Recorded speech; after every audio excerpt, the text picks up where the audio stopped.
Chers téléspectateurs de Wafrica TV, ça fait 2 semaines que l'actualité internationale n'est faite que d'Ukraine, de Russie, d'OTAN. Et voilà autant de concepts, appelons-les comme ça, qui sont évoqués sans que nous n'ayons organisé dans le cadre de Wafrica TV un débat sur la question. Et aujourd'hui, nous avons décidé d'organiser le débat avec le docteur Edouard Yogo, à qui nous disons bonjour. Bonjour docteur. Bonjour et merci pour l'invitation. Merci infiniment d'avoir répondu à l'invitation de Wafrica TV. Bonjour docteur Claude Bekombo. Bonjour et merci pour l'invitation. Je vous en prie. Bonjour docteur Richard Macon. Bonjour Jacques et merci pour l'invitation. Nous allons parler de la question ukrainienne. On va dire ça comme ça, en sachant bien que la question ukrainienne est faite de plusieurs acteurs, la Russie, les États-Unis, l'Union européenne, l'OTAN. Nous allons essayer d'en dire quelque chose à partir de nos positions. Je vous propose un plan en 4 moments. Le premier, ce serait l'objet du conflit. Le deuxième, la scène du conflit. Le troisième, l'avenir du conflit. Et un quatrième et un dernier point qui serait l'Afrique dans le conflit. Est-ce que ça vous convient?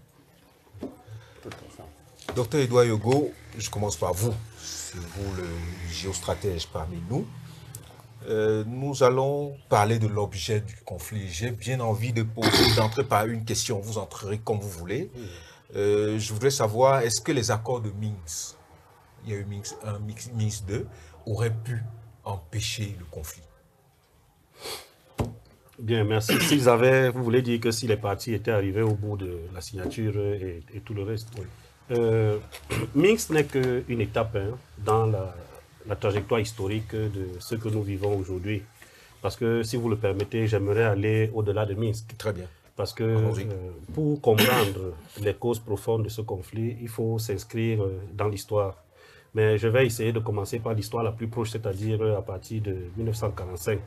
Parce qu'après la victoire des Alliés, comme vous savez tous, il y a eu mésentente sur l'axe axiologique que le monde de demain devrait emprunter. Elle commence d'abord avec le refus du plan Marshall de l'URSS. Et après, on entre donc dans une guerre froide. Et l'entrée en guerre froide nous renvoie donc à 2 camps.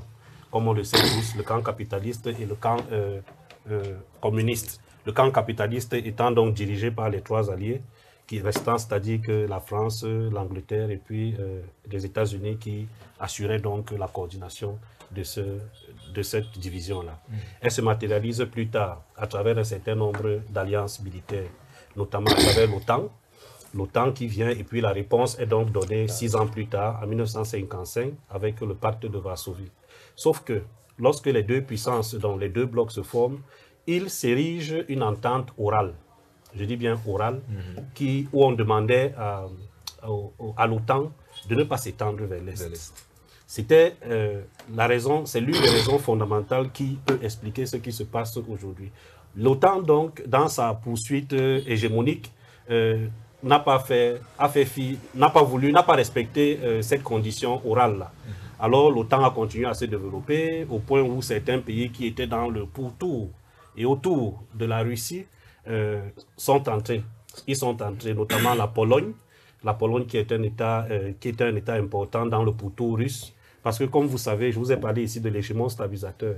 Lui, il veut toujours contrôler son précaré. Et contrôler son précaré, ça veut dire éloigner toute perspective d'amenuisement de sa capacité de rayonnement, mais aussi de puissance et de nuisance dans cet espace-là. Voilà donc lorsque l'OTAN va jusqu'au niveau de la Pologne et les pays qui sont tout autour, limitrophes à la Pologne, il ne reste que 2 pays. Les 2 pays qui restent pour faire face directement à la Russie sont la Géorgie et l'Ukraine. C'est pourquoi vous verrez qu'on a connu tout ce qui s'est passé en Ossétie du Sud, dans le cadre de la Géorgie. C'est-à-dire que les visées impérialistes de la Russie se sont donc développées à partir de ce moment-là, parce que c'était la dernière ligne rouge qu'il ne fallait pas franchir. Ensuite, après l'Ossétie du Sud, on a vu ce qui s'est passé à la Crimée. Ils ont annexé la Crimée, ils ont soutenu les mouvements indépendantistes dans le Donbass, notamment ces deux régions. Et aujourd'hui, nous sommes au niveau de l'Ukraine même. Ils sont en train d'arriver aux portes de Kiev. Cela reflète donc le désir de puissance russe. Cela s'érige contre l'envahissement ou alors l'extension vers l'est de l'OTAN. Mais c'est aussi un besoin pour la Russie d'avoir une meilleure façade maritime vers les mers chaudes. Parce que disposer de la façade maritime en même temps que de la façade continentale vous procure un minimum de capacité de puissance et de projection. Il y a aussi que la Russie, on peut expliquer, on ne justifie pas ce qui se passe. On peut aussi expliquer ce qui se passe par l'opérationnalisation de cette OTAN-là. Vous voyez, pendant que le monde se divisait dans ces deux blocs-là, il y a eu plusieurs tentatives stratégiques vraiment sur le théâtre des opérations. Il y a des missiles, de défense, ils appellent ça le bouclier antimissile de l'OTAN, qui a été positionné dans certains pays tout autour. La Pologne y fait partie, la Roumanie, ainsi de suite. Vous voyez que c'était vraiment la dernière ligne qui restait à la Russie. Voilà à peu près ce qui me permet de plonger déjà le décor pour essayer de comprendre et d'expliquer un peu le comportement russe à l'échelle internationale sur ce qui se passe. Le reste n'est qu'un moyen pour atteindre cet objectif stratégique. Docteur Club de Combo, est-ce que l'OTAN avait vocation à demeurer? C'est-à-dire qu'après la guerre, la question que je me pose, c'est est-ce que c'était une institution qui devait rester, c'est-à-dire que dépasser le cadre de la guerre? Parce qu'il me semble que l'OTAN était une institution qui était supposée d'accompagner l'après-guerre et ne pas exister plus que ça. La question est très intéressante. Je pense que dans la sphère internationale, il y a des travaux qui questionnent la pertinence de l'existence de l'OTAN. Mais l'existence de l'OTAN n'est que la conséquence de la volonté des États-Unis, d'abord pour commencer, de maintenir dans une organisation qui n'a plus de pertinence, puisque on démontre très bien que cette organisation n'a pas de pertinence. Et ce qui se passe aujourd'hui nous fait comprendre que cette organisation n'a pas de pertinence puisqu'elle n'a pas de capacité opérationnelle réelle. C'est une organisation plutôt, comment dire, à mon sens, je vais peut-être être très dur, mais c'est une organisation qui est cosmétique. Alors, ce qu'il faut comprendre ici dans la question de l'OTAN, dans l'action de l'OTAN, c'est que les États-Unis ont utilisé cette organisation-là pour maintenir la Russie et le précaré russe dans une logique de conflit latent. Parce qu'effectivement, le docteur Yogo a bien fait de rappeler toute l'historique de ce bouclier antimissile. Ça a été un point d'achoppement très important qui a permis la première réaction de la Russie. Parce qu'effectivement, il y a eu des discussions, il a très bien rappelé. Il y a donc une première action de la Russie avec l'Ossétie et l'Abkhazie. Donc, ce qui se passe aujourd'hui s'est passé il y a quelques années avec la Géorgie. Mais le problème, vous avez parlé de l'objet du conflit, c'est que le problème, c'est que le dialogue et l'entente, le consensus virtuel, même s'il n'a pas été consacré par un texte, entre l'Est et l'Ouest, parce que on a beau dire, les études ont beau parler de multipolarisation, Fukuyama a beau parler de la fin de l'histoire et ainsi de suite. On a beau parler faire en sorte de dire que le choc des civilisations est suranné aujourd'hui, mais il reste quand même qu'il y a dans la sphère internationale, dans la géopolitique mondiale, ces deux pôles, même si ce sont des pôles qui sont effectivement virtuels, mais il y a un dialogue qu'il faut percevoir, c'est-à-dire la réaction de la Russie. L'objet, c'est effectivement que la Russie fait comprendre à l'Occident, qu'il y a non seulement les puissances qui existent, les aires de domination qui existent, qu'il faut respecter.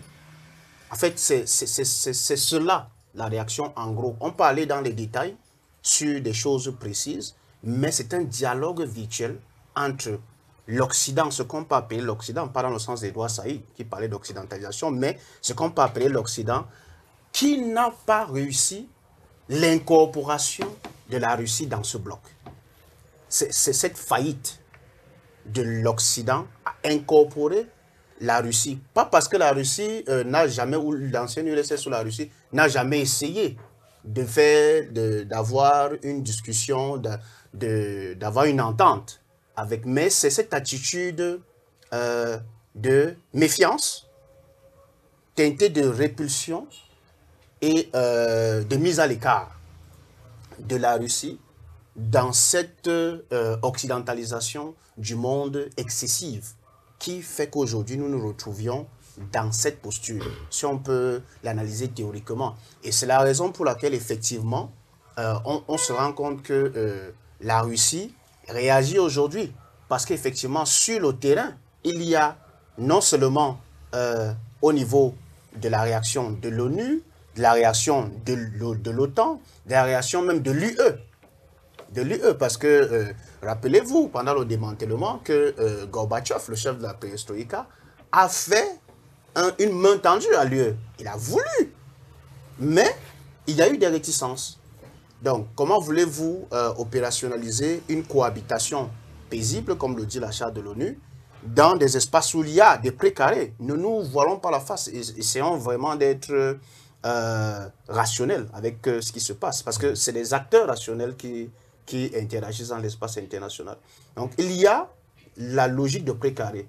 Et effectivement, ce qu'on appelle entre guillemets l'Occident est en train d'empiéter de manière visible sur l'espace. Oui. Je ne vais pas dire le Lebensraum, comme disent les géopolitologues, d'accord, Yves Lacoste, mais sur cet espace vital, comme le dit Karl Schoffer, de la Russie.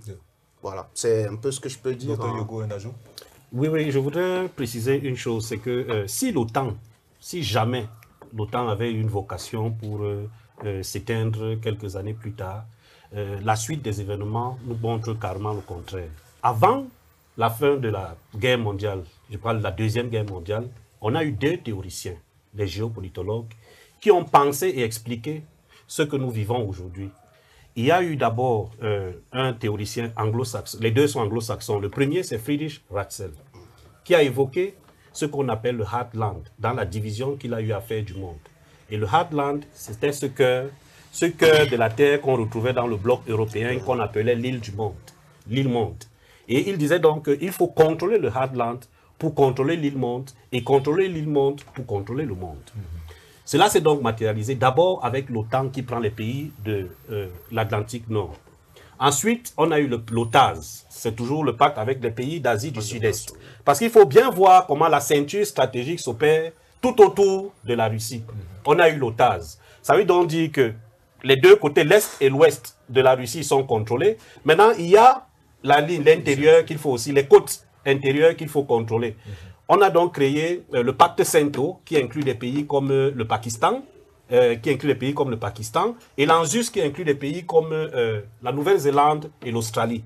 Ça fait donc que stratégiquement, l'endiguement est fait militairement. Et vous savez que militairement, ça veut dire que lorsque vous signez des pactes, vous adhérez aussi à l'axiologie, c'est-à-dire la valeur, les valeurs qui sont promues. Donc, il n'y avait pas, l'OTAN n'était qu'un instrument parmi tant d'autres pour réussir à contenir la sortie du communisme hors de cet espace territorial. Donc pour moi, il me semble que l'OTAN n'a jamais eu vocation à s'éteindre. Ok. Dr Richard Macon, est-ce que la Russie n'a pas eu tort de ne pas matérialiser son accord sur la non-extension de l'OTAN vers l'Est? Merci, Dr Koukam. Je pense que c'est une question de rapport de force à ce moment-là. Je crois qu'il y a une date importante qu'il me semble importante de rappeler, qui est 1989. Parce que 1989 est la date la plus importante dans ce qui se joue aujourd'hui. L'année 1989 renvoie à la chute du mur de Berlin. La chute du mur de Berlin est officiellement la fin de la guerre froide. Cette fin de la guerre froide a été considérée pour certains, en l'occurrence le géostratège, philosophe et penseur américain Francis Fukuyama comme étant la fin de l'histoire. Analysant les événements de 1989, Francis Fukuyama va écrire un ouvrage extrêmement important en 1992, intitulé justement La fin de l'histoire et le dernier homme. Réflexion à la faveur de laquelle il a pensé que la victoire du libéralisme sur les systèmes collectivistes signait aussi l'avènement d'une religion universelle.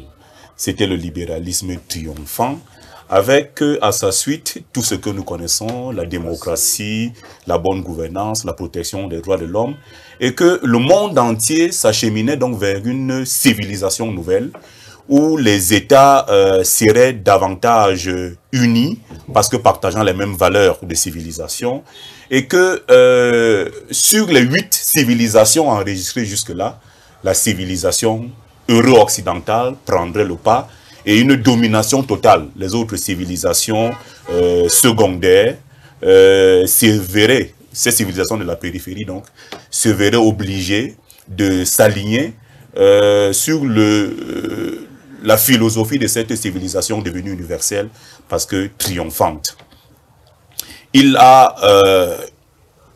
Cette réflexion a été très bien accueillie à l'époque. D'ailleurs, tout le monde l'a directement érigé comme étant le grand penseur de cette fin de siècle. Et celui donc la réflexion était fondamentale à cette époque-là. Mais à côté, Francis Huntington va réagir en 1992, d'abord à la faveur d'un article.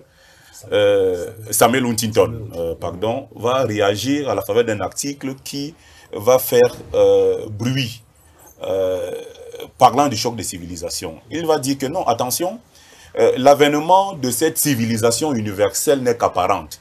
Parce qu'en dessous de ce que nous voyons, continue de persister au-delà même de la domination de ce qu'on peut appeler l'anglophonie identitaire, continue à perdurer des velléités de survivance des cultures qui se battent à survivre dans ce grand environnement qui se construit au niveau mondial. Il est donné à chaque civilisation de résister. Parce que quand il analysait, que ce soit les trajectoires économiques des pays d'Asie du Sud-Est, que ce soit la logique qui entourait le phénomène d'institutionnalisation des relations internationales, il y voyait un grand marqueur, qui était le marqueur culturel. Et il estimait que les survivances des cultures auraient pour conséquence, au lieu d'entrer plutôt dans une civilisation de l'universel, mais vers un éclatement programmé. Il annonce donc un choc des civilisations et la volonté des civilisations satellites ou périphériques de résister à la civilisation universelle qui s'en venait. Je crois que c'est autour de 1989 et autour de ces deux grandes réflexions qu'on peut lire aujourd'hui, les grands ponts de bascule et l'opposition idéologique qui continue de perdurer. Les civilisations inférieures, comme la civilisation africaine sur laquelle on reviendra tout à l'heure, qui peinent à se construire comme étant une entité à part entière qui réfléchit et qui se positionne pour son avenir, peuvent être considérées comme un peu en marge des rapports de force qui s'opèrent en ce moment. Le grand enjeu aujourd'hui reste l'enjeu de l'idéologie, reste l'enjeu de la civilisation, reste l'enjeu de la culture. Et ceux qui avaient pensé à un moment donné qu'il en était fini avec les autres civilisations, les civilisations satellites, entre guillemets, ont bien vu comment est-ce que, malgré les différentes crises qui ont balayé, par exemple, l'Asie, la Chine a travaillé, a continué à construire sa puissance. Et que malgré la façon dont le monde évolue aujourd'hui, l'idée de puissance reste une idée fondamentale pour comprendre et lire les relations internationales telles qu'elles se donnent à voir aujourd'hui. La Russie a été dans l'incapacité longtemps à pouvoir négocier sa stabilité, a été dans l'incapacité de pouvoir imposer par exemple la disparition de l'OTAN.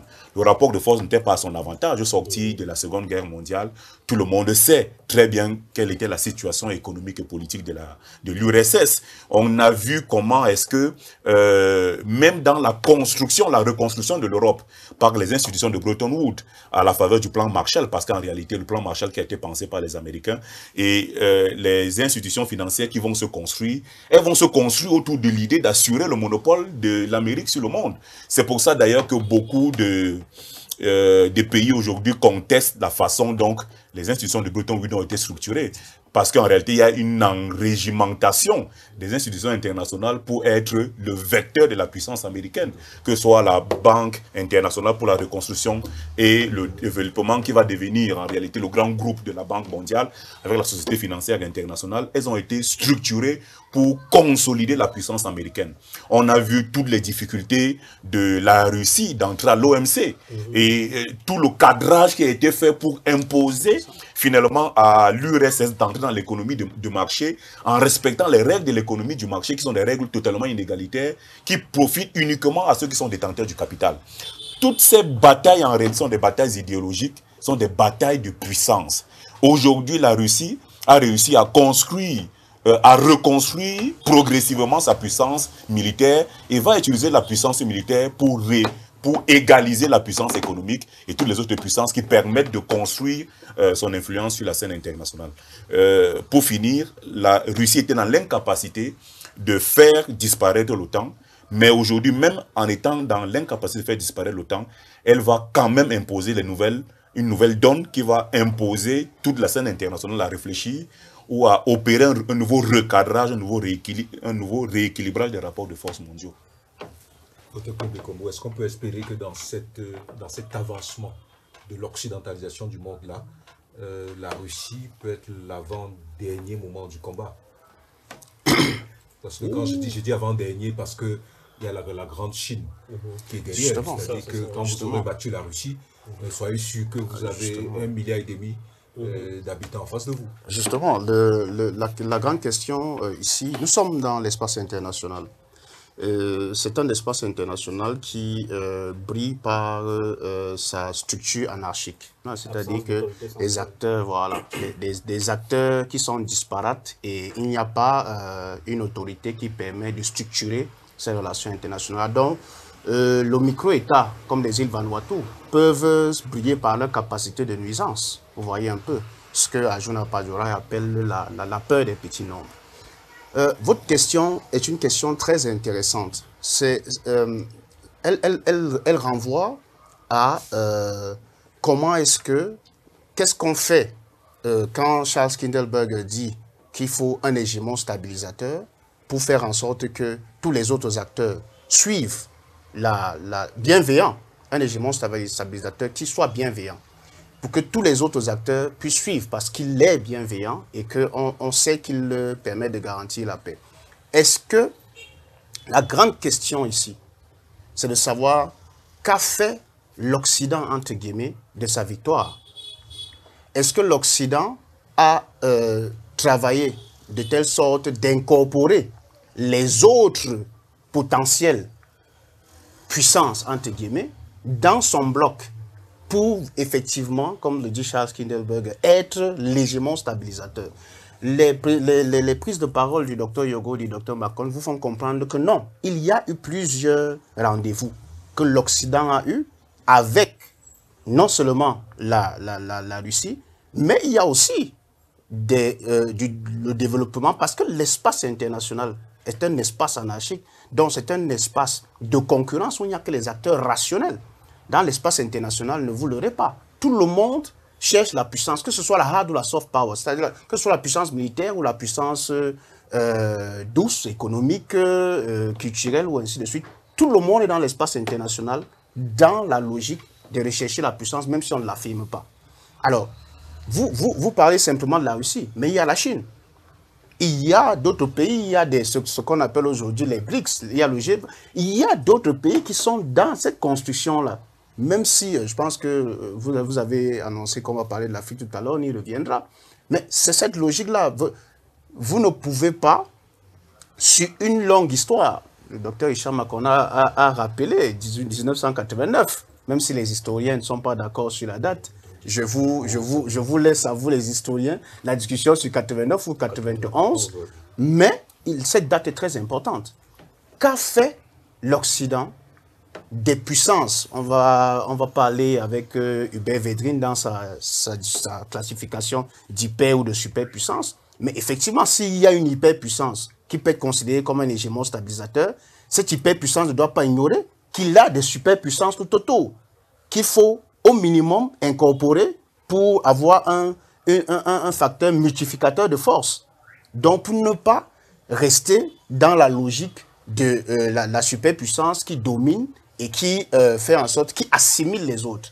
Le problème, c'est que l'Occident s'est considéré comme une puissance assimilatrice vis-à-vis de la Russie. Et c'est la même erreur que cet Occident fait avec la Chine et les autres. L'hégémon stabilisateur, et c'est pour ça que c'est bien que ce soit Charles Kindleberger qui a écrit ce livre, World in Depression, que ce soit pas un Africain ou alors Ajuna Padorai ou quelqu'un du Sud, parce qu'on aurait dit effectivement, c'est le complexe du colonisé qui s'exprime. C'est un des leurs américains qui a effectivement parlé d'hégémon stabilisateur et qui a donné les critères, la critériologie de cet hégémon, ce comportement de l'hégémon stabilisateur.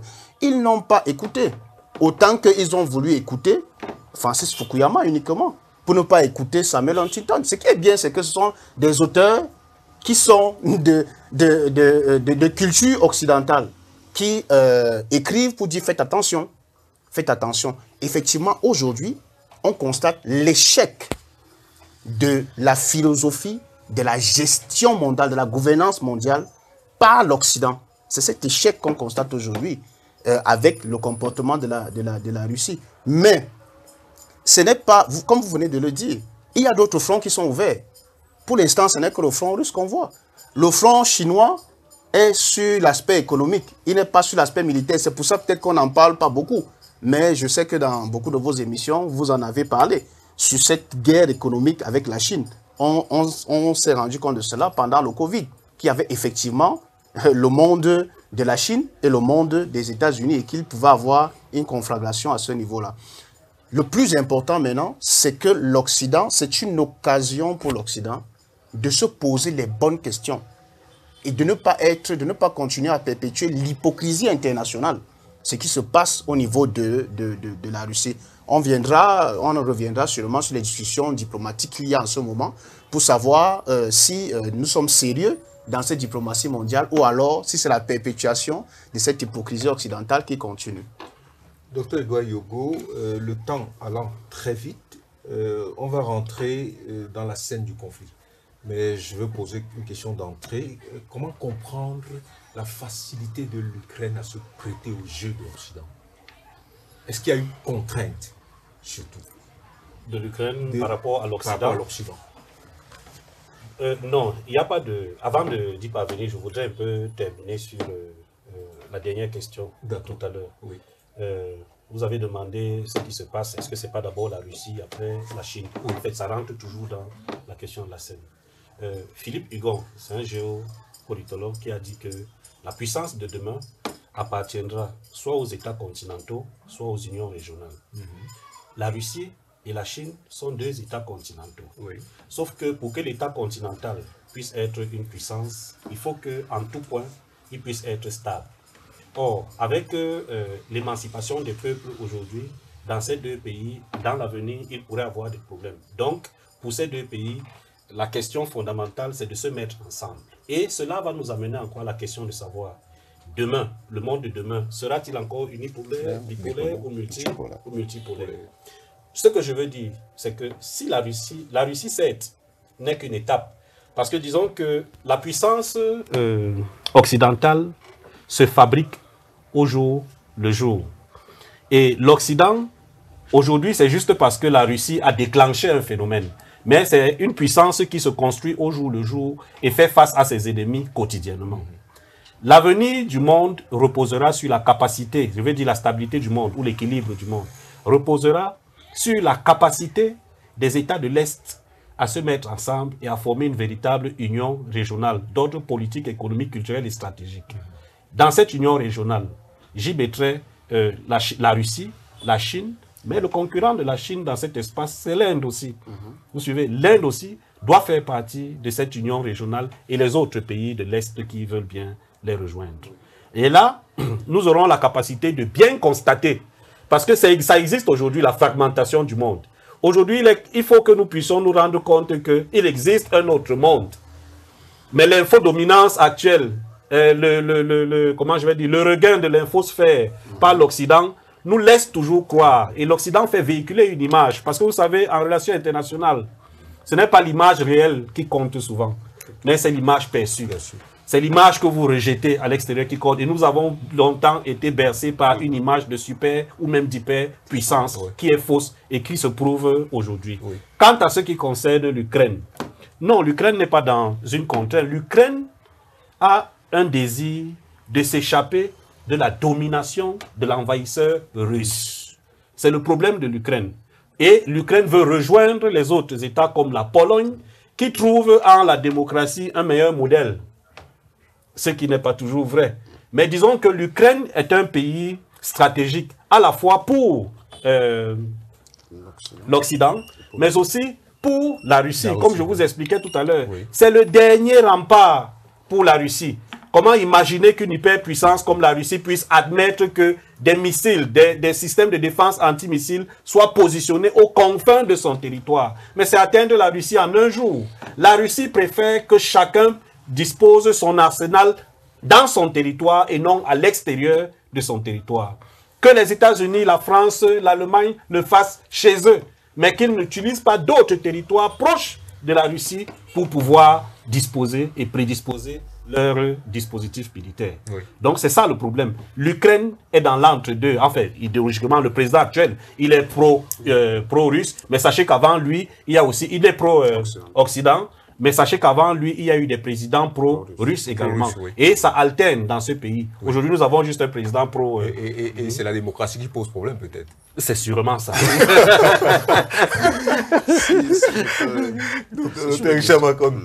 Docteur Richard Macotte, qu'est-ce qu'on peut imaginer? La Russie veut quoi? Imposer, prendre le territoire ukrainien et la faire rejoindre. Ou bien le territoire, faire rejoindre ce territoire à la Russie, peut-être lui-même imposer ses missiles là-bas. Qu'est-ce qu'on peut imaginer? Parce qu'il faut bien dire que ceux qui nous regardent voient des tueries tous les jours. Finalement, on ne sait pas exactement quel est l'objectif de la Russie. Il y a des gens qui pensent que Poutine est fou. Oui, mais on ne montre qu'un côté des tueries. L'objectif de la Russie est de démilitariser l'Ukraine. C'est un objectif qui est clair, qui est affiché, même si les termes employés peuvent être parfois très difficiles à accepter. Il parle de dératiser et de dénazifier. Il a dit dératiser et dénazifier. Ça veut dire qu'il y a des rats en Ukraine et il y a des nazis en Ukraine. Je pourrais expliquer la petite partie là pour dénazifier. En fait, c'est parce qu'en 1941, lorsqu'il y avait eu, pendant la Deuxième Guerre mondiale, il y avait eu une invasion donc des nazis au niveau de l'Ukraine. Et certains ont donc profité pour déclarer la République indépendante d'Ukraine. Et c'était donc sous la coupole de ces nazis qui avaient envahi l'espace ukrainien. C'est pour ça qu'ils parlent de... Et beaucoup ne sont pas repartis. Oui, beaucoup sont donc restés dans le pays. C'est pour ça qu'ils parlent de dénazifier. Et donc, de façon réelle, il y a des nazis ou des petits-fils de nazis qui sont restés en Ukraine, mais du fait de la circulation des populations, je crois que c'est une population qui a été totalement intégrée dans la vie ukrainienne et que le concept de dénazifier peut être difficilement acceptable aujourd'hui. Ce que la Russie cherche, c'est justement qu'il n'y ait pas d'État satellite qui constitue des ponts de l'Europe aux portes de son territoire. Je crois que c'est une ambition qui est une ambition réelle, qui est connue, et le président Poutine le dit, qui veut l'entendre depuis. Il ne veut pas que l'Ukraine soit utilisée comme une base avancée de l'armée américaine ou des armées européennes. C'est tout ce qu'il réclame. Et on sait à peu près, même s'il faut éviter toute projection ou anticipation, le conflit étant encore en train de se mener, que la Russie ne va pas se retirer. C'est un pays qui ne se retire pas des territoires conquis. Elle pourra peut-être laisser la capitale Kiev, mais toute la zone maritime qu'elle a eu à conquérir aujourd'hui, avec laquelle elle essaie de faire une jonction avec Mariupol et la Crimée, toute cette zone maritime, elle ne va pas partir de ces territoires parce que ça lui permet d'avoir justement cette ouverture sur la mer, qui est un véritable territoire de projection, mais cela lui permet aussi de contrôler les ressources. Parce qu'il faut dire qu'il y a un débat, il y a un important débat au niveau du contrôle des ressources. L'Ukraine est un grand pays producteur à la fois de ressources minérales, de ressources minières, de ressources agricoles telles que le blé, et que c'est un espace économique extrêmement important pour la stabilité de certains marchés au niveau européen. C'est un enjeu extrêmement important aujourd'hui. Et la Russie sait que elle va sortir de là avec une économie en lambeaux. Il faut donc avoir des moyens de pression à la fois pour gagner des différents espaces de contrôle aujourd'hui, mais avoir des capacités de renégociation de l'ordre mondial qui va se construire dans les jours qui arrivent. Ce qui est important de comprendre et qui me semble décisif, c'est que la puissance reste l'élément fondamental des relations internationales. Et tous les pays qui avaient cru qu'on pouvait négocier sa puissance ou bien qu'on pouvait la remettre entre les mains d'un autre pays pour que celui-ci soit peut-être cet hégémon stabilisateur dont vous parlez, sont en train de se croquer les doigts aujourd'hui. On voit comment l'Allemagne, la France, qui est en campagne, tous les candidats parlent de la nécessité de se réarmer, de reconstruire une puissance militaire. On a vu comment l'Allemagne a augmenté son budget de la défense. Cela annonce pour les jours à venir des jours heureux, en tout cas pour l'industrie de l'armement, et une course de la plupart des pays européens pour reconstruire leur puissance militaire. J'ai envie de vous relancer sur ce point en vous demandant est-ce que l'Allemagne n'a pas profité d'une circonstance pour... De toute façon, c'est des acteurs rationnels, pour reprendre un terme que le docteur Bekombo aime utiliser. C'est des acteurs rationnels qui doivent tirer toujours profit des différents rapports de force, des différentes situations qui se présentent. On a pensé, et tout le monde post-guerre froide a été construit sur l'idée de ce que la construction d'un monde d'interdépendance allait finir par mettre au banc des accusés la guerre. On a vu l'échec du pacte Briand-Kellogg et l'avènement de la Première Guerre mondiale. On a vu l'avènement de la Seconde Guerre mondiale comme une grande déception parce que le phénomène d'institutionnalisation des relations internationales qui avait commencé à la fin, début des années 1900, 1919, 1920, semblait quand même projeter le monde dans un environnement nouveau. Le monde qui s'est construit après 1945 a été construit sur l'idée de l'économie comme élément de stabilisation des relations internationales. On s'est dit qu'en créant en réalité un monde d'interdépendance, on allait difficilement se faire la guerre. Il faut dire que cette idée est une idée très vieille, elle part des civilisations africaines, avec l'institutionnalisation du mariage comme élément de pacification des relations entre les peuples. Nous, dans la mythologie africaine, on a utilisé le mariage pour faire de la paix entre les peuples qui se faisaient la guerre. C'est cette idée en réalité qui a été reprise par l'Occident à la fin de la Seconde Guerre mondiale. C'est pour ça que le grand phénomène d'institutionnalisation des relations internationales a été fortement marqué par les institutions économiques. On a vu l'avènement de la CECA, 1955, l'avènement de la communauté du charbon et de l'acier entre la France et l'Allemagne qui se faisait la guerre. La création de cette communauté du charbon et de l'acier va aboutir à la création de l'Union européenne. Et ce phénomène d'intégration ne va pas seulement toucher l'Europe, mais va toucher les États-Unis avec l'avènement de l'ALENA, avec le Mercosur, va toucher l'Asie avec l'avènement de l'ASEAN, va toucher l'Afrique aussi avec l'avènement de l'Union africaine, et l'éclatement en réalité en différents pôles sous-régionaux avec la volonté d'arriver à une grande institution africaine d'intégration. Donc l'idée de l'intégration économique comme élément de création d'une forme d'interdépendance avait pour objectif de sortir de l'idée de Baudin, après les traités de Westphalie, de ce monde éclaté entre souverains qui sont toujours en position seigneuriale de se faire la guerre. Et donc on voit très bien aujourd'hui que d'abord cette interdépendance économique a échoué. Parce que plus qu'en 1945, le monde est aujourd'hui plus inégalitaire. Quand on regarde la configuration des rapports de force économiques aujourd'hui, au-delà de la spécialisation économique qui a gagné les différents territoires. On voit très bien aujourd'hui que malgré l'avènement d'une économie de la connaissance qui prend le pas sur l'économie des services, il y a toujours que c'est les mêmes puissances économiques de 1945 qui le sont restées aujourd'hui. Oui. On voit très bien que toutes les différentes ententes pour institutionnaliser les relations internationales ont profité aux alliés. Les États-Unis ont gardé leur domination économique sur le monde, malgré les efforts qui sont faits par les pays asiatiques, par les BRICS, par les pays d'Amérique latine. Toute la structuration, même de l'ordre juridique international, est très inique. Les règles internationales sont pensées pour conforter la puissance économique, politique et militaire de ceux qui ont gagné la guerre de 1945. Ce schéma ne peut plus durer. Et c'est depuis des années que les gens appellent à une renégociation des rapports de force mondiaux. Le grand mouvement des non-alignés de 1955 a commencé à Bandung, qui a abouti aux revendications d'un nouvel ordre économique mondial, qui malheureusement ont échoué. Il y avait la tentative de créer un droit international du développement défendu par Bernard Kouchner et tous les autres. Tout cela a échoué parce que les États développés ont refusé de faire du droit au développement un droit objectif. Et l'ont confiné en réalité à un droit subjectif. Il revient à chaque peuple de se battre comme il peut pour se développer, au lieu de créer en réalité une société interdépendante en vertu même des idéaux qui étaient portés par la déclaration, par la Charte des Nations Unies, qui pose comme objectif des Nations Unies à l'article 1er, alinéa 1er, la paix, la sécurité mondiale, mais aussi la coopération et la solidarité au niveau mondial.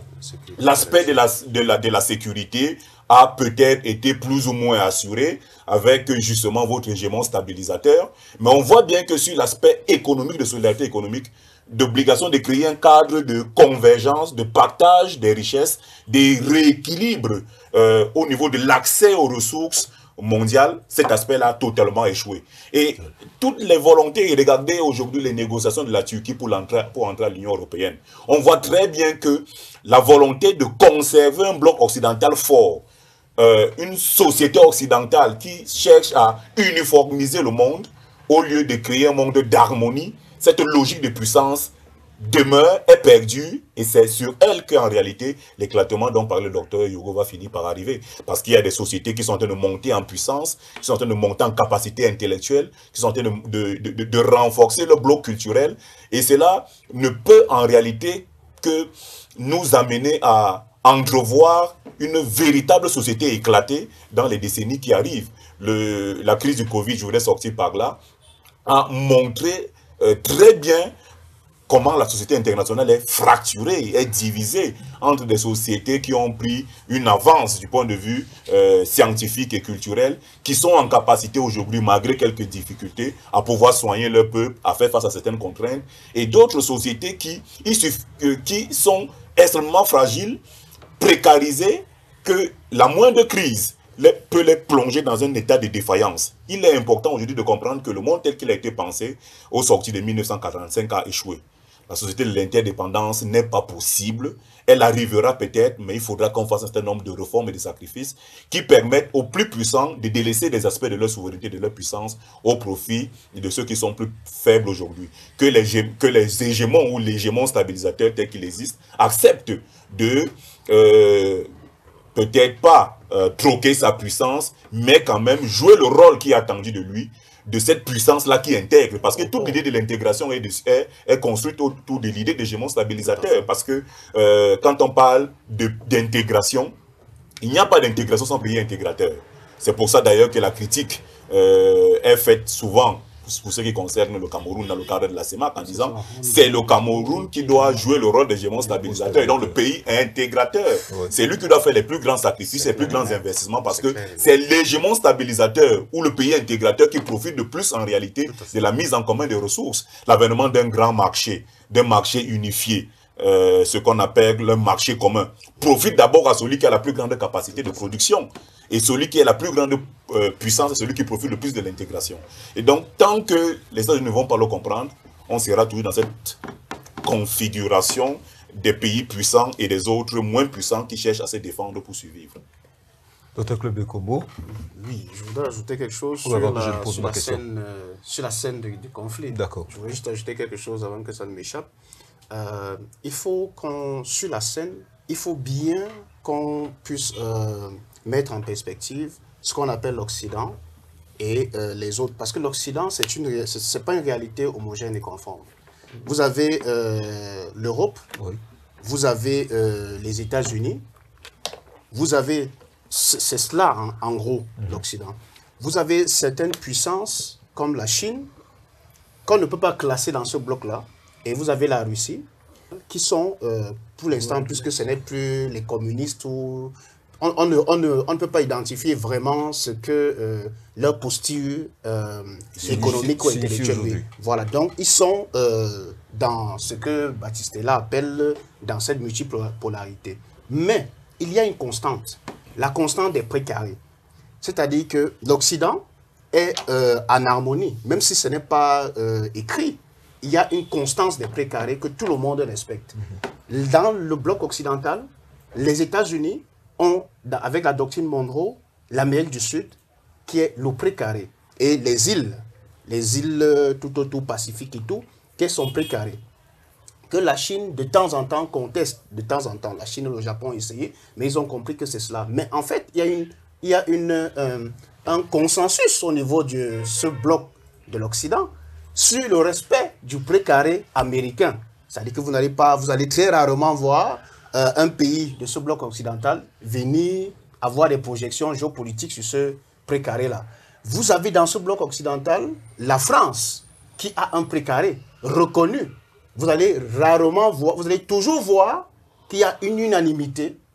Vous allez toujours voir qu'il y a une unanimité sur le fonctionnement de ce précaré-là, français. Que ce soit les Américains dans ce précaré, que ce soit les Anglais ou alors les Allemands dans ce précaré, vous allez toujours voir qu'il y a comme un droit de préemption sur l'action qui doit être posée dans ce précaré-là. Vous voyez très bien où je vais en venir avec la Libye, ainsi de suite. Vous allez voir qu'il y a un droit de préemption qui a donné une certaine cohérence d'action dans ce précaré-là. Le problème maintenant, c'est que ce précaré occidental n'est cohérent qu'à l'intérieur. Il y a donc une logique interne de fonctionnement des précarés. Le précaré de l'URSS, c'est effectivement la Roumanie, la Pologne, la Géorgie, l'Ukraine, tous ces pays, la Biélorussie, tous ces pays qui constituaient donc les anciennes républiques soviétiques. Que le docteur Yogo vous a bien présenté de manière géographique, qui font donc comme une zone tampon avant d'arriver à la Russie. Et que la Russie considère comme son précaré. La logique, donc, il y a une logique de fonctionnement interne dans ce précaré qui veut que les dirigeants de ces pays, logiquement, la Russie joue un rôle politique dans l'élection de ces dirigeants-là. Et c'est accepté ainsi. Le docteur Yogo vous l'a dit très rapidement, il est passé très rapidement, c'est pour ça que je vais insister.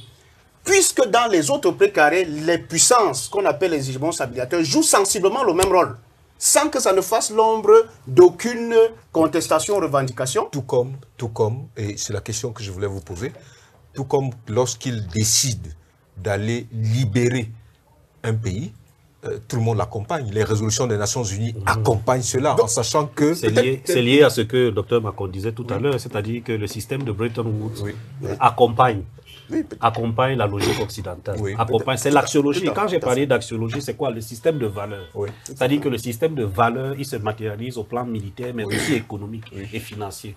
Donc c'est ça. Donc toutes ces institutions sont structurées pour accompagner cette logique-là. Parce que c'est les vainqueurs de 1945. La question, et même le droit d'aujourd'hui, c'est le droit des vainqueurs de 1945. La question que je voulais poser au docteur Bekombo, c'est est-ce que le monde, est-ce que les autres États du monde n'ont pas participé par leur silence à conforter l'Occident dans sa position d'organisation du monde? C'était pas le silence, c'était une question de rapport. Enfin, je pense que, justement, la question, elle est bonne.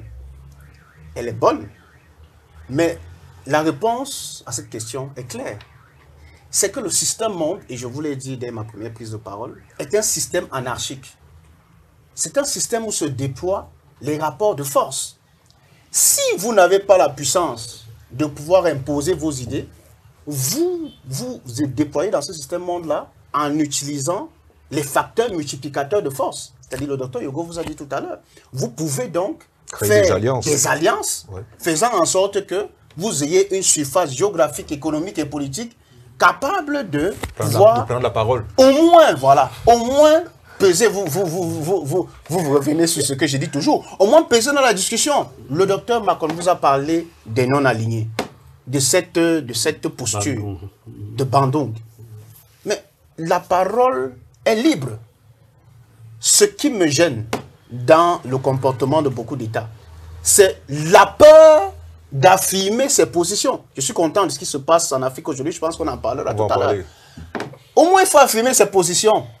Même si, Après, il faut chercher les moyens de pouvoir les assumer, de pouvoir les mettre en œuvre. Je ne pense pas que les autres pays, les pays sont silencieux. Je ne pense pas que c'est un silence. Je pense simplement qu'il y a, dans la logique de la structuration du monde, de la géopolitique mondiale, des logiques de puissance telles que les pays doivent voir l'urgence, je pense que le docteur Yogo en parlait, l'urgence donc de la mutation des forces, l'urgence donc de se mettre véritablement ensemble. Et je pense que le docteur Macron en parlait, ça nous parle, nous les Africains, je pense que ça nous parle. On va revenir donc sur voilà ce un point. peu ce que je docteur Yogo, pour entrer dans notre troisième point, l'avenir du conflit, j'ai bien envie de poser la question de savoir si le président Zelensky n'a pas surestimé ses alliés. Il leur a même trop fait confiance. Oui. Il leur a même trop fait confiance. Parce que vous voyez qu'il a été longtemps encouragé par ceux-ci. Mais disons qu'ils ont aussi eu peur de la menace. Je crois que la menace russe a quand même eu son effet. Vous savez, savoir que quelqu'un dispose d'un arsenal atomique, et savoir que la personne a la capacité de l'utiliser, être conscient de l'avantage en termes de capacité de cette arme par rapport au vôtre de cette personne, ce sont des éléments qui vous amènent à réfléchir par deux fois. Sur le plan militaire stratégique, l'OTAN, les Américains, la France et autres ne peuvent pas tenter une action concrète parce que cela risque d'aboutir à une troisième guerre. Parce que la Russie dispose des armes nécessaires. Vous savez, l'arme nucléaire est un élément de dissuasion. C'est vrai que la dissuasion peut être partagée, mais au moins ça peut créer cet équilibre-là et permettre à la Russie d'affirmer son rayonnement dans son espace, dans ce qu'elle considère comme étant son espace. La Géorgie a surestimé ou alors a trop fait confiance à l'OTAN, avec qui aujourd'hui elle est même en train de se brouiller. Donc je pense que pour un État, le plus important c'est toujours de savoir mesurer ses rapports avec ses voisins et les autres. L'Ukraine n'avait pas intérêt à se mettre à dos la Russie ou alors et à choisir clairement le camp occidental. Ça veut dire qu'ils n'ont pas eu assez de mémoire historique avant de faire ce choix-là. Le meilleur choix pour un pays, pour l'Ukraine, pour moi, me semble être celui encore de la neutralité. Mieux vaut encore être dans la neutralité, parce qu'il est bien vrai que la Russie ne permettra jamais qu'un autre pays puisse s'en servir. Mais je veux dire, à titre personnel, il aurait encore été mieux de l'Ukraine, si elle ne voulait pas fonctionner avec la Russie, de s'inscrire dans la neutralité et négocier avec tout le monde, avoir des accords commerciaux normaux avec tout le monde, en sachant bien équilibrer les parts de marché. Je crois que l'idée de neutralité peut beaucoup aider l'Ukraine. Okay. Qu'est-ce qu'on peut imaginer pour la suite, Dr. Chamakon? On est engagé dans un conflit, il y a des menaces. Je posais la question tout l'autre jour ici aux philosophes parce qu'on a organisé une discussion sur le nucléaire, la science et le nucléaire. Okay. On a beau dire arme de dissuasion, à partir du moment où quelqu'un vous dit je les mets en alerte, il y a quand même quelque chose qui pèse sur l'avenir de l'humanité. Qu'est-ce qu'on peut imaginer, Dr. Chamakon? Je crois que le conflit va encore durer et que les négociations, tant que le président Poutine ne va pas se rendre compte qu'il a l'avantage au niveau des négociations, le conflit va durer. Je crois que si les négociations n'aboutissent pas et que les conditions qu'il fixe ne sont pas respectées au moins à 70%, il va atteindre Kiev. L'objectif de Poutine est de mettre à la tête de l'Ukraine un président qui lui soit favorable. Il ne va pas se limiter à faire partie Zelensky qui va partir et donc ce n'est qu'une question d'heure. L'objectif pour lui est d'influencer durablement, de peser durablement sur la politique ukrainienne, de telle sorte qu'il est un vassal à la tête de l'Ukraine et donc que l'Ukraine devienne en réalité une république soviétique. C'est une situation qui ne peut pas changer durablement du point de vue politique. Maintenant, tout conflit s'achève toujours par la négociation. C'est en réalité une constance. Et je ne pense pas que le conflit russo-ukrainien va connaître une issue différente. Mais la négociation ne se fait qu'au moment où celui qui a le rapport de force à son avantage décide que le moment de la négociation est arrivé. Et c'est Poutine aujourd'hui qui a la main, au-delà de ce que l'on puisse dire. Les sanctions économiques, les experts en sanctions économiques ont démontré qu'elles n'ont pas d'effet durable. Cela peut gêner un peu les citoyens russes qui n'auront pas accès à certains services financiers internationaux. On va connaître une petite crise de liquidité, mais rapidement, on a vu que la Russie s'était préparée à ce qui est en train d'arriver. Et donc, avait déjà prévu un certain nombre de solutions alternatives, en l'occurrence dans le rapport, les relations économiques avec la Chine. On sait très bien que l'accès des Russes au système financier russe ne va pas régler durablement le problème, mais va quand même atténuer le contre-coup des sanctions économiques occidentales. On sait que l'arme de dissuasion économique, l'arme de dissuasion massive, c'est la sortie du système SWIFT que les États-Unis agitent comme étant la solution miracle, mais on sait que celle-ci n'aura en réalité d'effet que davantage sur les citoyens et moins sur l'économie russe de façon durable. Donc l'objectif est d'arriver à une situation de stabilisation, d'amener les Occidentaux à lâcher du lest, à reconnaître que de toutes les façons, l'Ukraine ne sera plus jamais militarisée, démilitariser totalement l'Ukraine, et placer à la tête de l'Ukraine un président qui soit favorable aux intérêts de la Russie. Ce que la Russie ne va pas céder, on est à peu près sûr dessus, c'est les provinces limitrophes qu'elle a réussi à conquérir pour faire la jonction avec la Crimée. Sur toute cette dorsale-là, la Russie ne va pas retirer ses troupes. Ça, il faut déjà le savoir. L'Ukraine sera amputée d'au moins 1/5 de son territoire. Au profit de la Russie. Déjà, toute la partie russophone même. Toute la partie russophone là va revenir à la Russie et cela va durer tant que Poutine sera aux affaires. Je crois que c'est là, et si son leadership va dans le sens que nous voyons arriver, il va s'assurer que le président qui viendra après lui, s'il n'est plus là, soit dans la même logique. Il va de toute façon, s'il est vivant, il va peser de façon durable sur le choix de son successeur. Je crois que cette logique-là va perdurer. À court terme, je ne vois pas de solution politique miracle. La seule solution que les Occidentaux ont aujourd'hui, c'est d'accepter la domination de la Russie, son précaré, et essayer de renégocier les zones d'influence. Maintenant, c'est aux autres peuples du monde de tirer la leçon de ce qui est en train de se passer en Russie aujourd'hui. Le monde est entré dans un grand chamboulement. Je crois que l'un des éléments qui fait aussi que Poutine soit très craint, c'est le caractère instable de l'individu. Parce que c'est quelqu'un qui... on savait que l'arme nucléaire était un outil de dissuasion, mais c'est quand même le premier dirigeant qui a une arme nucléaire qui vous dit que je suis prêt à m'en servir. Et c'est quand même une ligne rouge qui a été franchie, de quelqu'un qui vous dit je suis en capacité de franchir la ligne rouge. Quelqu'un qui vous dit que non, prenant par exemple l'élimination des équipes sportives russes de certaines compétitions. Il dit par exemple que je ne me pose pas de problème par rapport à la Coupe du Monde parce qu'elle n'aura pas lieu. Elle n'aura pas lieu, pourquoi? Parce que je peux me lever un matin et je balaie le pays qui va abriter la Coupe du Monde.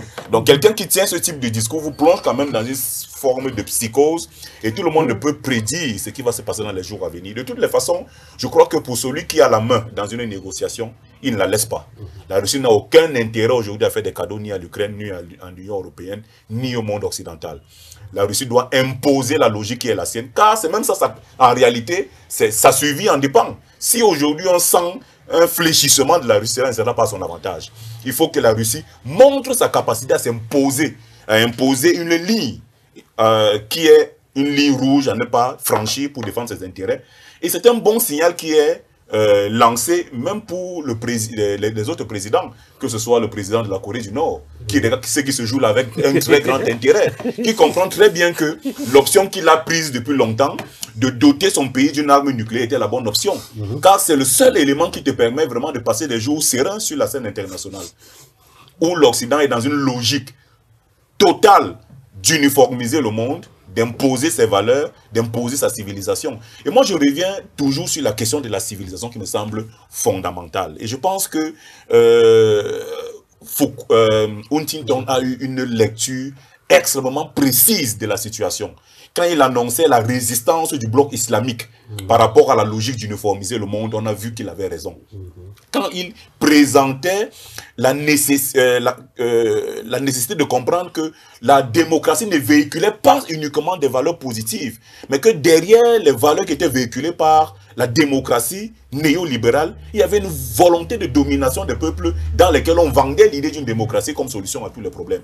Et je crois que cela nous renseigne aujourd'hui sur la nécessité de se construire nous-mêmes de pactes de civilisation, de projets de société, en lien avec nos propres valeurs. Car les valeurs qui nous sont projetées ne sont pas toujours des valeurs qui sont favorables. Et que la résistance russe est aussi une résistance culturelle et identitaire. On va y arriver, docteur Edouard Hugo, avec oui, je voulais poursuivre quand Richard... Bon, déjà, je suis bien d'accord avec Richard lorsqu'il dit que l'avenir repose sur la renégociation des zones d'influence.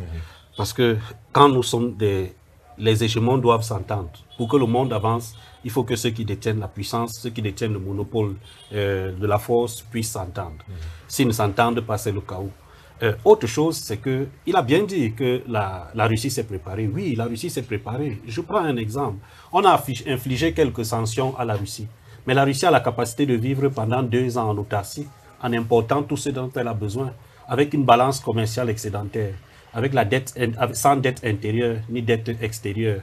Vous voyez qu'avec même des devises excédentaires, la Russie s'est préparée sur le plan économique et financier à cette guerre-là. Elle peut survivre à n'importe quel type de sanctions pendant au moins 2 ans, surtout que ces sanctions ne sont même pas respectées par le bloc de l'Est.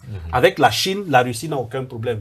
Avec la Corée, la Russie, j'ai même oublié la Corée quand j'évoquais les autres nations. Avec la Corée aussi, la Russie n'a aucun problème. Donc, presque aucun avec la Turquie. Avec la Turquie. Donc les échanges peuvent continuer du côté de l'Est. Et il faut savoir, bon, vous avez dit qu'on va évoquer la question africaine. Il faut préciser aussi que ce côté de l'Est, là, c'est quand même la Chine, 1,5 milliard d'habitants. C'est ça. L'Inde aussi. C'est un grand marché. C'est un énorme marché. Je pense que nous sommes pratiquement à la moitié du chiffre global. Du monde, oui. Du chiffre global du monde, pratiquement. Oui. Je n'ai pas le chiffre exact. Mais je suis sûr qu'on est au-delà des 3 milliards. Oui.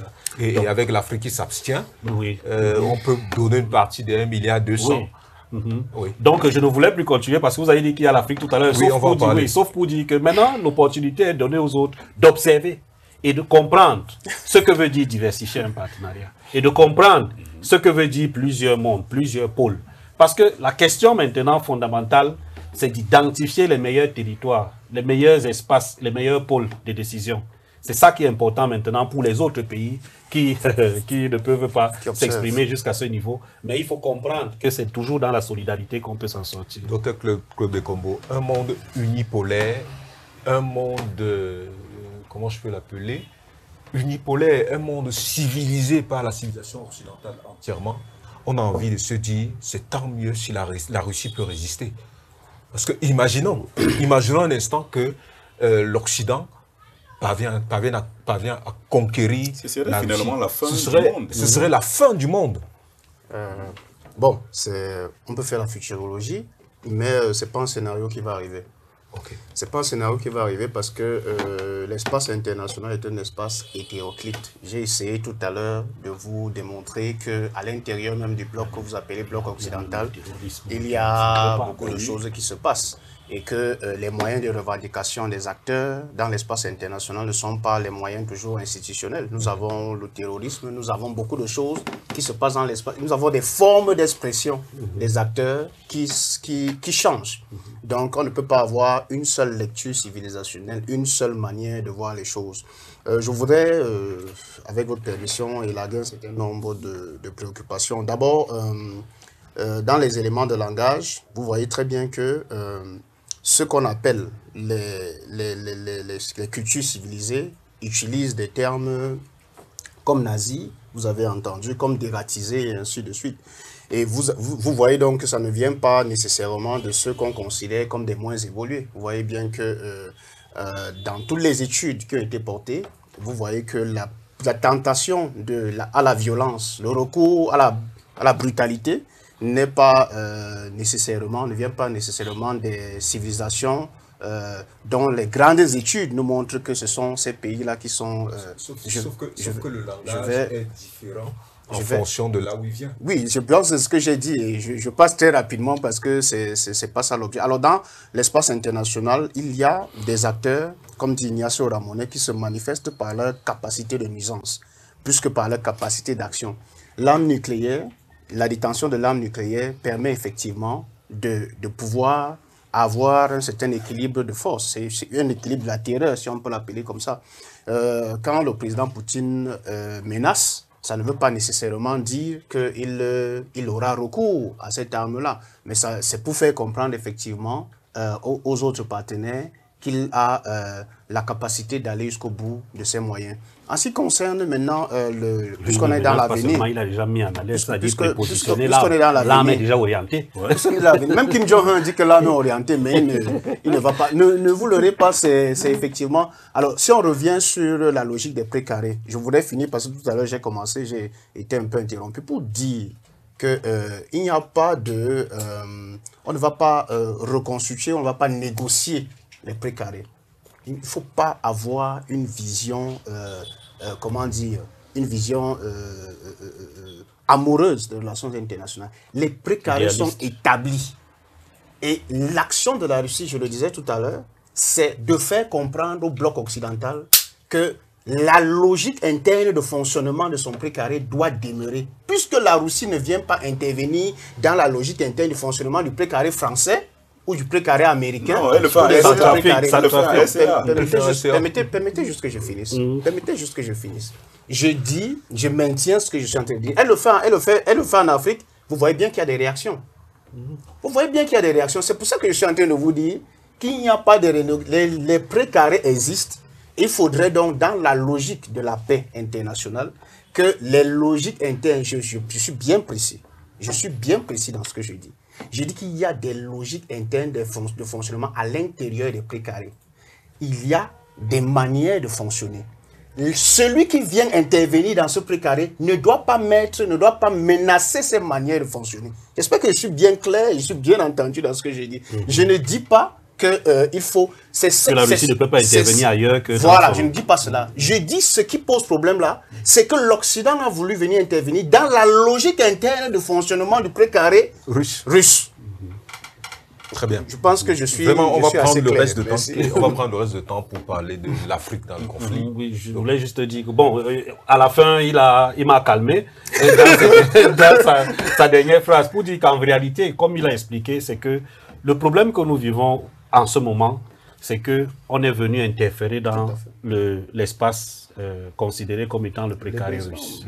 Donc ils se sont sentis menacés à partir de toute la ceinture stratégique qui a été orientée sur les territoires qui sont proches de la Russie. Elle s'est sentie donc menacée. Ça veut dire que, parce que le problème pour ces États-là, c'est d'éloigner le plus possible les dispositifs militaires et stratégiques qui sont orientés vers leur territoire. Maintenant, il y a certes une logique de précaré, mais sur des terrains comme les terrains africains, ils peuvent venir, sauf que ça va se contester aussi avec le temps. Oui. Et je pense que les Africains ne vont pas demeurer... des vassaux. Oui, des vassaux. Je pense qu'avec l'avenir, je pense que dans l'avenir, et avec ce qui se passe, les dirigeants africains vont commencer de plus en plus à prendre conscience de la capacité de l'un et l'autre bloc, et aussi utiliser cette opportunité-là pour diversifier davantage leur partenariat. Ce qui fait donc que la logique des précariés finira par être inversée au Cameroun. Mais la France n'est même pas le troisième partenaire financier. La France n'est même pas au troisième rang. Le premier, c'est la Chine. Donc vous voyez qu'au Cameroun déjà, la Chine est en train de perdre, la France est en train de perdre du terrain. Oui. Donc, ça va rester dans la capacité des Africains à savoir diversifier et à prendre conscience. Sauf que pour finir sur l'avenir du conflit, je pense qu'il faut, dans le sens de la paix et la sécurité collective internationale, essayer de faire confiance aux négociations. Il y a eu des négociations à Antalya, il y a aussi à Versailles pour l'UE. Essayer de faire en sorte que ces négociations aillent dans le sens, mettre de côté, il faut le dire de manière claire, l'hypocrisie internationale et tenir compte des logiques géopolitique stratégique de tout ce que nous avons débattu depuis le matin. C'est la seule voie. Je pense que tous y sont d'accord. Si la négociation échoue, c'est les armes qui vont continuer à parler pendant un bon moment. Donc il ne faut pas souhaiter cela. Il faut souhaiter qu'Antalya et Versailles arrivent à trouver des solutions, mais dans le respect de la géopolitique internationale. Docteur Richard Makon. Je pense d'abord qu'en une seconde, il faut qu'on s'entende sur qui est bénéficiaire de la négociation. Je crois que c'est la clé de ce qui se joue. Qui a intérêt à ce qu'il y ait négociation? Ce n'est pas les États-Unis. Ce n'est pas la France. C'est vraiment ce que le docteur Bekombo appelle l'hypocrisie internationale. Le pays qui est le plus heureux de ce qui se vit en ce moment, de façon objective, c'est les États-Unis. Qui vont vendre les armes dans les jours qui arrivent, à la fois à la France, à l'Allemagne, à tous ceux qui sont en train d'augmenter les budgets militaires. Ils vont gagner le gaz. Qui est en train de vendre son gaz? Qui vont gagner les marchés pour reconstruire l'Ukraine? Qui vont gagner les marchés? Donc, ceux qui profitent aujourd'hui de la situation ukrainienne de façon cynique, c'est les États-Unis et ce sont les pays européens. Parce qu'en réalité, toute la machine qui se met en branle là pour reconstruire, pour reconstruire l'Ukraine, tous les dons qu'on envoie en Ukraine, tous les apports financiers qu'on envoie à l'Ukraine, ce n'est pas de la philanthropie. D'une façon ou d'une autre, dans la renégociation des parts de marché, tous les États qui ont financé pour la guerre, pour l'humanitaire, seront les premiers à gagner les parts de marché pour essayer de compenser les efforts consentis pour soutenir le peuple ukrainien. Donc la question c'est, qui a intérêt aujourd'hui que les négociations aboutissent? Ce n'est que l'Ukraine. Docteur Richard Makon, pardon, parlons de l'Afrique. On n'a vraiment pas... Bon, je voulais seulement dire en une phrase oui. que l'une des chances aussi pour que ce conflit peut-être puisse arriver à terme, c'est que même au sein de ce bloc qu'on appelle le bloc occidental, il y a discorde. Par exemple, un pays comme l'Allemagne n'est pas dans la même situation que les autres. Ouais. Parce que l'Allemagne dépend totalement du gaz, de la Russie, du gaz et de toutes les ressources et d'autres ressources stratégiques. Ouais. Ça fait qu'à un moment donné, s'il faut même que l'Allemagne cesse de commercer avec la Russie et aille chercher le gaz américain, ça va lui revenir très cher en termes de distance, en termes d'exploitation, parce que le gaz russe est de meilleure qualité. Ouais. Le gaz américain demande encore plus de traitement. Docteur Richard Makon, on voit la société civile africaine, on voit dans la société civile africaine, beaucoup d'Africains supporter la Russie. C'est-à-dire que voient la Russie comme un moyen de libération d'un joug occidental qui pèse depuis des décennies sur nos indépendances, sur nos économies. Quelle lecture pouvez-vous en faire? Non, ce n'est qu'une autre expression du sentiment anti-français. Il faut le dire de façon claire. Ce n'est qu'une autre expression du sentiment anti-français. Parce que ce n'est pas un sentiment africain contre les autres pays. Ce n'est pas un sentiment anti-occidental dont il est question. C'est un sentiment anti-français qui se manifeste en fonction des circonstances, en prenant des formes les plus variées qu'ils soient. Aujourd'hui, je me souviens qu'il y a près de 7 ans, 8 ans, sur une chaîne, j'avais donné une interview sur le sentiment anti-français, ça fait près de 10 ans aujourd'hui, interview qui avait été à l'époque reprise par Mediapart, où j'annonçais que ce sentiment devait aller en s'aggravant avec l'avènement d'une nouvelle génération plus instruite, totalement décomplexée du sentiment colonial, parce que c'est une nouvelle génération qui n'a pas vécu le fait colonial et qui a un rapport différent avec l'histoire, un rapport totalement décomplexé et qui peut dire les choses plus librement, qui peut dire les choses telles qu'elle les perçoit, telles qu'elle les ressent, et que cette nouvelle génération allait arriver à amplifier les revendications, qui allaient arriver plus tôt ou tard à un point de rupture. Nous sommes arrivés à ce point de rupture aujourd'hui en Afrique.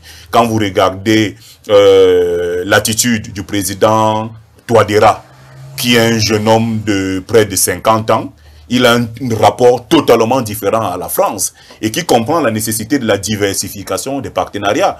L'idée de précaré aujourd'hui doit être aussi intelligée en fonction du droit à l'autodétermination des peuples. Il y a des sociétés comme les nôtres qui sont encore dans la voie de l'autodétermination, qui n'ont pas bouclé les processus de décolonisation, qui sont donc encore dans cette logique-là de s'affranchir du joug colonial. Dans ces espaces-là, la question de précaré est une question qui doit être totalement en déconstruction. C'est-à-dire que l'idée du précaré, tel qu'il se perçoit dans le bloc soviétique ou dans l'Amérique latine, n'est pas la même logique de précaré dans notre environnement. Parce que nous, en réalité, c'est des peuples récents. Donc, les processus de décolonisation datent de la fin des années 50, qui sont encore en marche vers l'indépendance. Il y a eu des indépendances formelles, juridiques, consacrées pour les premières vagues de décolonisation à la fin des années 50, début des années 60. Et les dernières vagues dans les années 70-80, avec les décolonisations des pays de l'ancien, des anciennes colonies portugaises. Mais en réalité, l'Afrique n'a réussi que la décolonisation politique. Elle n'a pas réussi la décolonisation matérielle et économique. C'est là qui donne donc en réalité les ressources à un pays pour asseoir son autodétermination. Si on vous consacre une indépendance du point de vue juridique et que celle-ci n'est pas concrètement matérialisée par votre capacité à prendre en charge votre destin, vous n'êtes pas indépendant. Donc les pays africains sont encore en marche vers l'indépendance et l'idée du précaré est une idée qui doit être déconstruite, qui doit être cassée. Si le précaré n'est pas cassé, il n'y aura pas indépendance des pays africains. C'est pour ça que pour de nombreuses sociétés civiles, ce qui se joue aujourd'hui en Ukraine est salutaire. D'abord, cela permet de comprendre que la domination occidentale peut être contestée. C'est la première leçon que l'on retient. C'est-à-dire qu'il ne faut pas fétichiser la puissance occidentale. La Russie a démontré que la puissance occidentale est une chimère. La Russie a démontré, et d'ailleurs, c'est grâce à cette guerre qu'on a appris aujourd'hui que la France ne peut pas tenir 3 jours de combat. Elle ne peut pas tenir 3 jours de combat face à un adversaire à peu près du même rang. Parce qu'après 3 jours, il n'y aurait plus de munitions. Ça, c'est ça sont les données, les informations de la guerre. On comprend donc que la puissance occidentale est une puissance à atténuer, à revoir, à questionner. On a compris aujourd'hui que l'Europe est dans l'incapacité d'assurer sa puissance, sa défense, parce qu'elle a cédé toute sa défense aux États-Unis, qui sont en réalité les gémons stabilisateurs de ce bloc. Et que l'autre leçon historique, c'est que sur 10 cas, les États-Unis ont déçu leurs partenaires 9 fois. C'est-à-dire qu'à chaque fois qu'elles ont fait les promesses de venir vous soutenir en cas de conflit, 9 fois elles vous ont trahi. Parce que l'une des données qui est importante, c'est que le président américain n'a pas autorité de faire la guerre. C'est le Congrès qui décide de la guerre. C'est-à-dire le président américain peut te faire toutes les promesses du monde. S'il n'a pas le soutien du Congrès, il ne peut même pas mettre un militaire à Ouada. Et c'est une information extrêmement importante. Elle permet de re-questionner en réalité l'imaginaire qu'on s'est construit sur la puissance américaine elle-même. Avec les films américains, les commandos, les Rambo qui atterrissent dans les pays en guerre et un seul soldat américain tue 1000 personnes. Ce mythe construit de façon intelligente par la société américaine pour véhiculer l'idée d'une certaine domination militaire est aujourd'hui en train d'être battue en brèche par la Russie. Donc ce n'est qu'une guerre qui nous donne des leçons. Et la dernière leçon que je voudrais tirer de ce conflit, c'est que l'avenir de notre société est dans l'union. On a très bien vu aujourd'hui que les pays qui se font la guerre et qui réussissent à résister au conflit sont d'abord des pays démographiquement puissants. Toutes les puissances économiques mondiales sont d'abord des puissances démographiques. Il n'y a pas de puissance sans la démographie. Soit vous avez cette puissance démographique de façon naturelle dans le cadre d'un État, soit vous construisez cette démographie par les alliances, par le processus d'intégration. L'avenir de l'Afrique, c'est dans l'intégration africaine. Et ce n'est qu'une intégration politique, au-delà des tentatives de création d'une intégration économique, qui pourra permettre à l'Afrique de pouvoir perdurer, de pouvoir résister et de porter sa voix.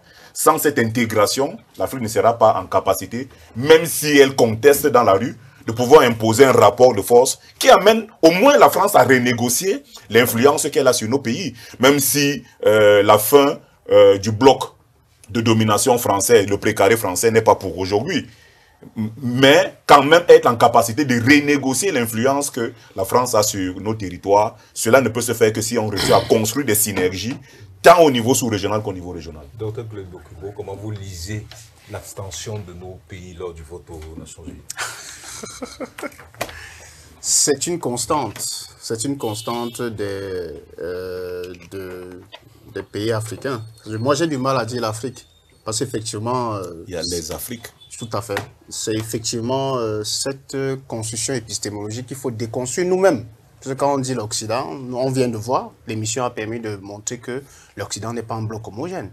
Qu'il y a des fissures et des fêlures qui traversent cela. Et autant, la même chose en Afrique, ce n'est pas un bloc homogène. Je pense qu'il faut se baser sur le propos du docteur Richard Makol pour articuler un certain nombre de questions, de constats, et qui doit pouvoir permettre aux États africains de faire face à la réalité de la géopolitique mondiale. La première chose, c'est qu'effectivement, qu'on soit un micro-État, un petit État, qu'on soit un État continental, comme l'a souligné le docteur Yogo, on a droit d'affirmer ses positions. Je pense que ce qui se passe aujourd'hui avec le Mali, la Guinée et tous ces pays-là démontre très bien, et avec, on rentre dans l'histoire avec Thomas Sankara, le Burkina Faso et ainsi de suite, remonte, nous fait comprendre clairement que au niveau de la position, au niveau des prises de position, on peut prendre position. Donc ils ont tort de ne pas s'abstenir. Ils ont tort de s'abstenir. Puisque comme l'indiquait Dr Yogo, il faudra à un moment donné choisir les partenaires qui vous permettent effectivement d'activer un processus de développement autonome qui se base sur vos cultures, sur vous-même. Mais avant de faire cette projection, il faut d'abord faire un travail sur soi. Et c'est ce travail sur soi des pays africains, avec Joseph Kizerbo, avec Aminata Traoré, et ainsi de suite, Cheikh Anta Diop, qui fait effectivement défaut à l'Afrique. Parce que nous venons là d'articuler une séquence internationale. Mais il faut dire que l'Ukraine et la Russie, ce ne sont pas, partagent une même histoire.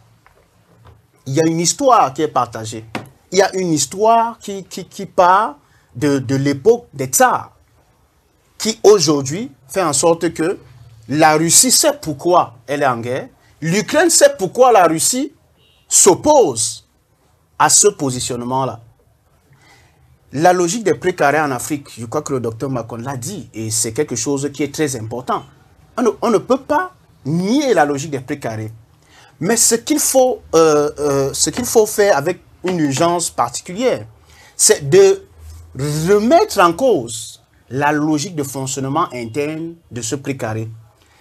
Pas remettre en cause en attendant que ce soit l'hégémon stabilisateur de cette zone et les partenaires qui viennent influencer cette zone qui donnent le là.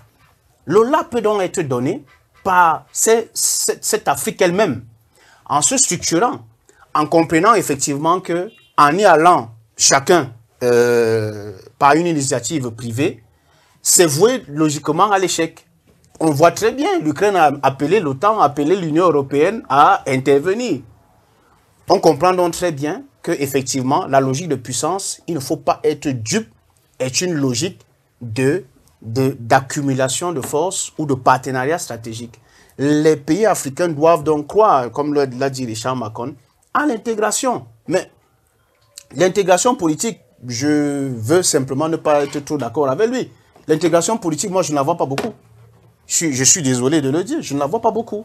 J'estime que parfois, sur des positions internationales, comme là, vous avez l'Union africaine qui fait un communiqué. Dieu merci, ils ont fait un communiqué. On peut être content, même si le communiqué est plat. Vous avez un vote à l'ONU où, justement, la position de l'Union africaine, puisque le vote était bien programmé, l'Union africaine aurait pu, dans une logique de cohérence, avoir des concertations préalables pour faire en sorte que l'Afrique puisse parler d'une voix. En parlant d'une voix, on compte. Mais il y a aussi, il faut être honnête, des forces tout autour de l'Afrique qui maintiennent le fait que l'Afrique ne parle pas d'une voix. Et c'est donc dommage de voir que nous avons des postures de telle sorte que l'Union africaine a fait un communiqué et que l'attitude de certains pays africains à l'ONU n'est pas conforme à cette position. C'est cela qu'il faut regretter. Il faut donc croire, peut-être qu'il a parlé de société civile, Dr Macon, je suis d'accord avec lui. Espérons que la société civile donnera une leçon aux États. Nous voulons l'espérer, mais ce que l'Afrique doit retenir dans cette séquence qui se passe, c'est qu'effectivement, il y a une urgence pour les pays africains à s'autodéterminer. Le mot a été lâché, à s'autodéterminer. On veut donc espérer que dans les jours à venir, même si on a quelques doutes, on peut émettre quelques doutes, que ces processus soient enclenchés de manière opérationnelle, qu'il y ait des discussions dans le sens de vraiment se mettre ensemble, parce que ça se voit très bien que voilà, nous avons une culture africaine, nous avons des potentialités, nous avons un sous-sol qui est envié, qui est intéressé. Les pays de ces deux blocs dont nous avons parlé tout à l'heure sont en Afrique. Ils ne sont pas ailleurs. Ils ne sont pas en Amérique du Sud, ils ne sont pas en Asie, ils sont en Afrique. Donc il y a quelque chose à tirer de ces avantages comparatifs. Docteur Edouard Yogo, je vais partir du propos que vous avez tenu tout à l'heure, qui était de la position des puissances dans l'économie, de l'influence des puissances sur l'économie africaine.